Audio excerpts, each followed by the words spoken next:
So today, we're going to talk about a condition called achalasia. And what it does is it takes one of the most basic, automatic things our body does, swallowing, and turns it into this huge conscious effort. Let's dig into how that happens. I mean, just think about it for a second. You swallow thousands of times a day, right? You don't even notice. But for someone with achalasia, that single, simple act is where the whole system just breaks down. It's really a fundamental miscommunication happening deep inside your body, and we're going to unpack exactly what's going on. All right, to really get a handle on achalasia, I want you to picture a gate. It's a really important muscular gate sitting right at the bottom of your esophagus. And its job is to swing open every single time you swallow. Well, in achalasia, that gate is basically rusted shut. And here's the official name for that gate, the lower esophageal sphincter, or just LES for short. Think of it like a one-way valve. It's supposed to open up to let food into your stomach and then snap shut to keep all that stomach acid from coming back up.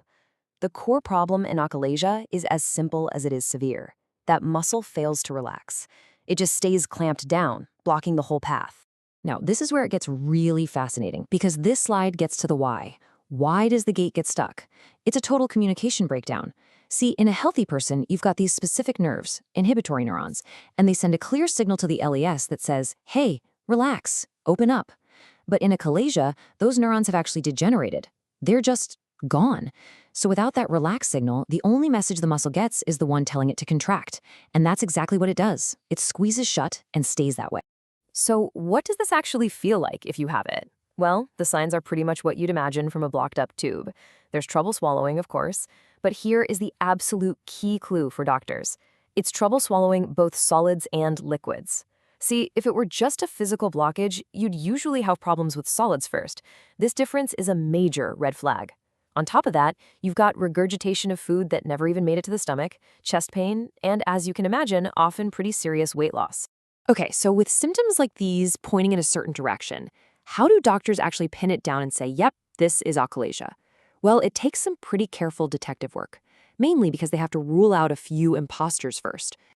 The path to getting a solid diagnosis usually follows these 3 steps.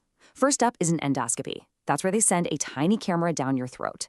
Its main job here is to make sure there isn't a physical blockage, especially something nasty like cancer. Next, they'll often do a barium esophagram, which is a special kind of X-ray that can show a classic visual clue. And finally, you have the gold standard, the definitive test, high-resolution manometry. This thing actually measures the muscle pressures and proves that, yes, the LES isn't relaxing and the esophagus isn't working right. And speaking of classic clues, check this out. This is the bird beak sign they look for on that barium X-ray. It's so descriptive, right? You can see the esophagus is all wide and filled with the white barium, and then it tapers down to this really sharp, narrow point right where that tight LES is. It looks exactly like a bird's beak. Now, it's a really strong hint, but it's not enough for a diagnosis all by itself. And this is absolutely critical. That first step, the endoscopy, it's completely non-negotiable. It has to be done for every single patient. And here's why. They have to rule out something called pseudoachalasia. That's when the symptoms look just like achalasia, but the cause is actually something else. Most often a tumor right where the esophagus meets the stomach. So making darn sure it isn't cancer is priority number 1. Now, once achalasia is confirmed, the detective work actually gets even more specific because it turns out there are different flavors of this condition based on how the rest of the esophagus is acting up. And figuring out the subtype is super important because it tells doctors a lot about how well a patient might respond to treatment. And that's where the Chicago classification, comes in. Now remember, in all 3 of these types, that gate at the bottom, the LES, is stuck shut.